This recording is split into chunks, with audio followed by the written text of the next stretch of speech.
the call went out in the early 1700s, no taxation without representation.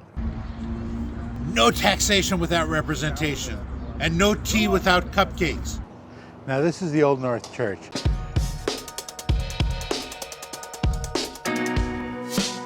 As you know, this is famous because of the poem of The Midnight Ride of Paul Revere, where they put the lanterns up in the steeple. The steeple, if you take a look, it's really tall here. It's one of the tallest buildings in the North End, and they could see the steeple of the church from all the way across the Charles River, and the riders were waiting on the other side of the Charles River to go and warn the countryside that the British are coming.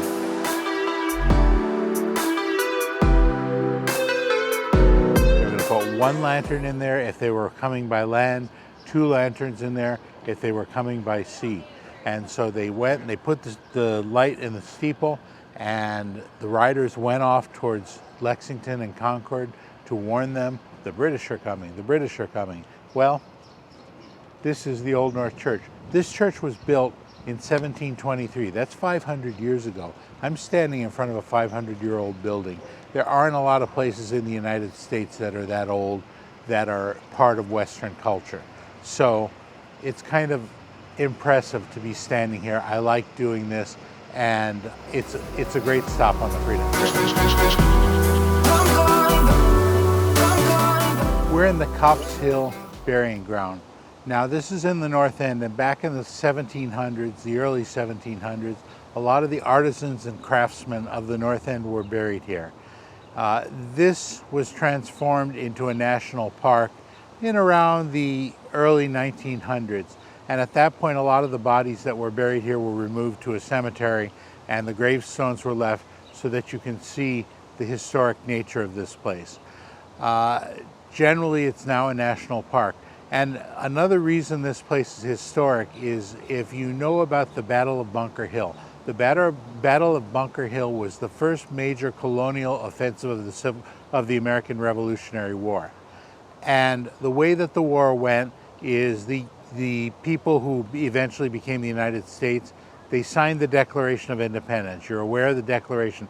They sent it off to the king. The king got really pissed off, and he sent his troops over here to keep the American colonists in line. And they landed here in Boston, and of course all the riders went off towards Lexington, towards Concord, to warn everyone the British were invading the colonies.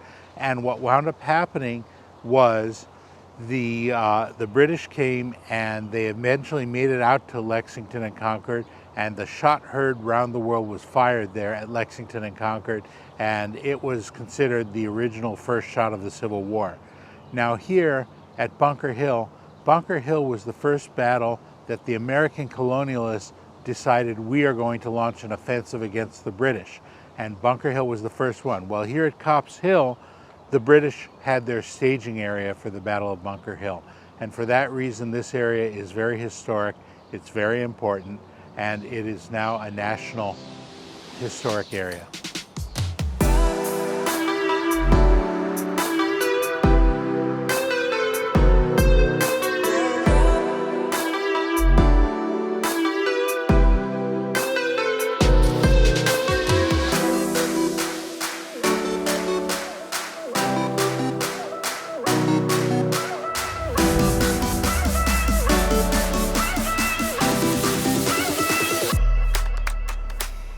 So you'll remember when we were in front of the Beantown pub, I mentioned that Boston is known as Beantown because it produced molasses here, and they added molasses to the baked beans here.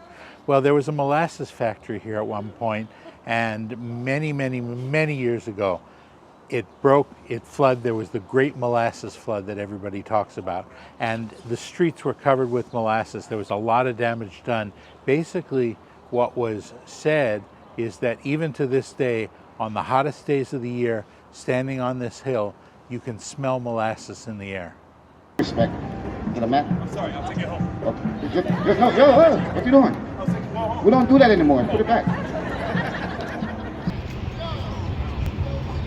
1 minute till showtime. Everybody clap. Everybody clap. Everybody clap. For the sexy lady.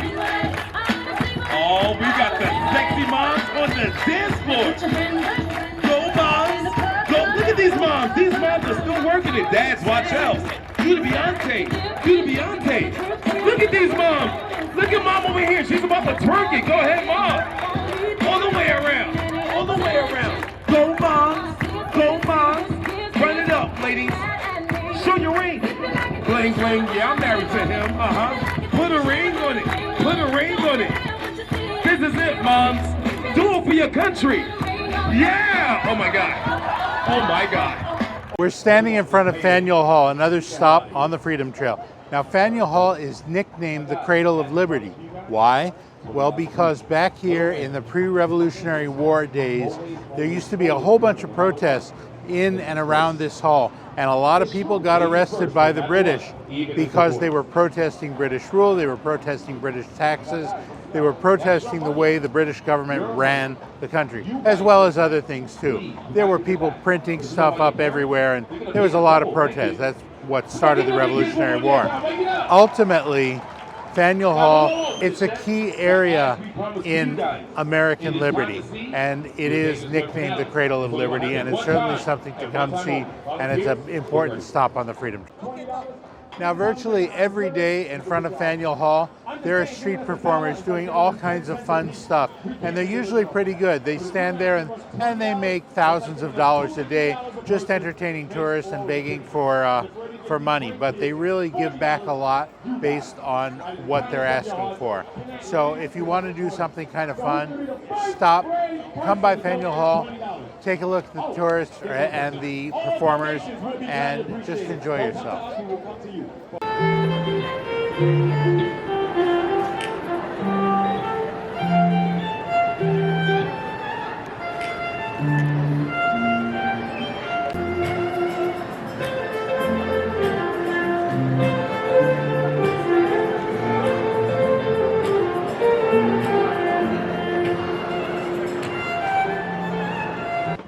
Now, right behind Faneuil Hall is Quincy Market. Quincy Market's an important gathering place for Boston.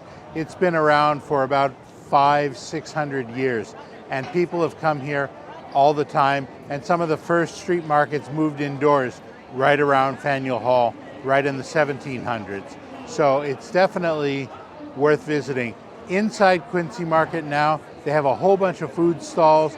You can get some great clam chowder, you can get some great baked goods, you can get lobster, all kinds of good stuff.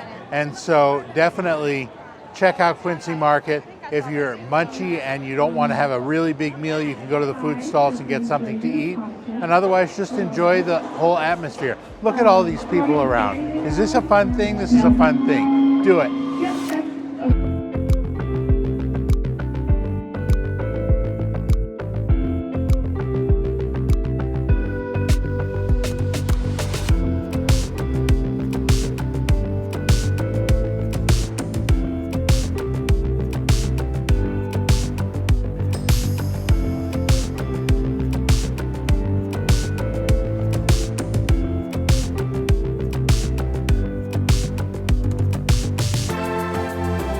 Another stop on the Freedom Trail is the Union Oyster House. Union Oyster House, is it the best? No, but the food is good. It's got a good bowl of clam chowder. In fact, I've had it here before. It's very tasty. It also has shucked oysters. Is it the cheapest? No, it's actually quite expensive. I think the cheapest we saw over at the Haymarket, and there we got like 5 oysters for $6 shucked. But it is historic. It was established in 1826. It's a Boston institution. John F. Kennedy used to love this place. He and his brothers used to come here all the time.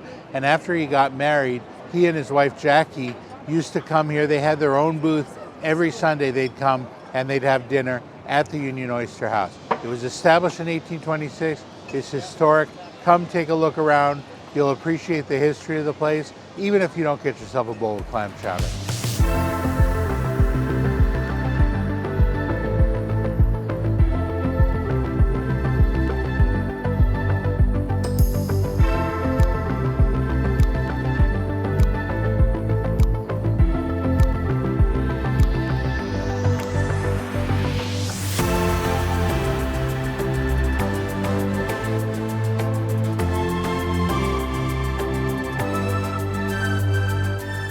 For those of you who grew up in the United States, you probably know the story.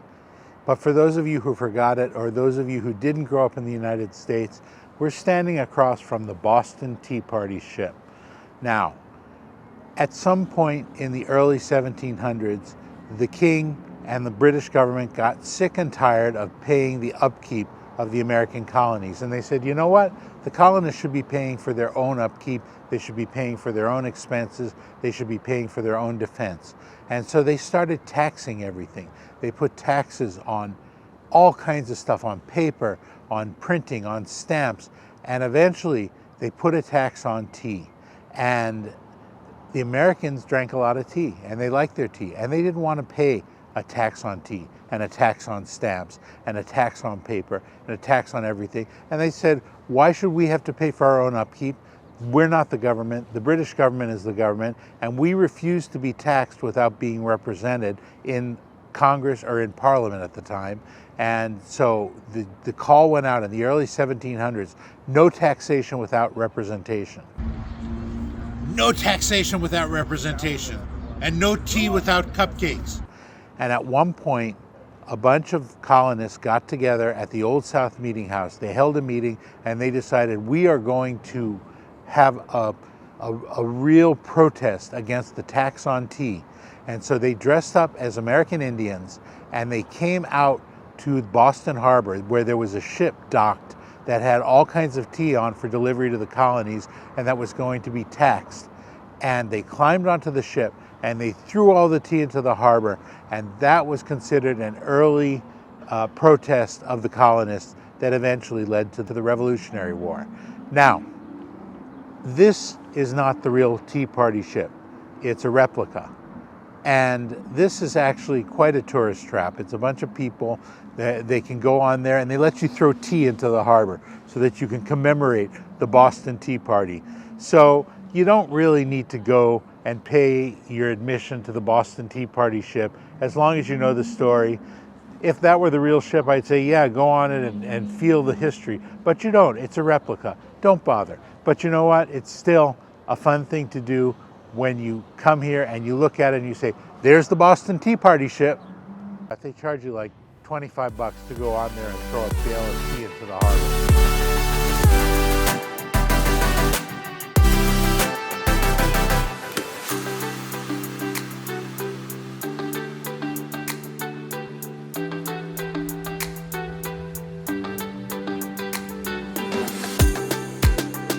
Hey Sam, how goes the revolution? This is Samuel Adams. He is actually the cousin of John Adams, the second president of the United States. He was, yeah, that's right, he was the second president of the United States. Samuel Adams was the governor of Boston or Massachusetts at the time, and he's considered the father of the revolution because he was really big into the protests and all of the anti-British colonist things.